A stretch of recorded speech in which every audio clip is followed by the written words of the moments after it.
bà chấm rip su phụ mai bông ôn mà nick chấm bát sum nè nuông bà một trô bà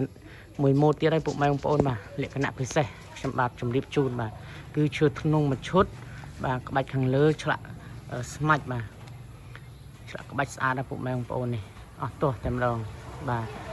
អញ្ចឹងទាំងសាច់ឈើទាំងគុណភាពគឺខ្ញុំបាទជំរើសជូនជាពិសេសជូនពុកម៉ែបងប្អូនដែលកំងបាទអញ្ចឹងនេះលោកគ្រូភ្លេងគាត់កំងម៉ូតលលាធ្នង់បាទរៀងពងកពើបាទរៀងមូលក៏បានពងកពើក៏បានស្រេចតែពុកម៉ែបងប្អូនស្រឡាញ់ចង់បានបាទហើយខ្ញុំបិទស្ពាន់បាទដាស់ស្បែកល្អបាទលំដាប់ស្អាតដល់ពុកម៉ែបងប្អូនបាទអញ្ចឹងគុណភាពទឹកដៃខ្ញុំបាទធានាជូនពុកម៉ែបងប្អូនអាចស្ដាប់សំឡេងទំនាក់ទំនងមកក៏បានឬក៏ពុកម៉ែបងប្អូនបាទចូលស្ដាប់នៅក្នុង Facebook YouTube TikTok ខ្ញុំបាទក៏បានដែរពុកម៉ែបងប្អូនបាទ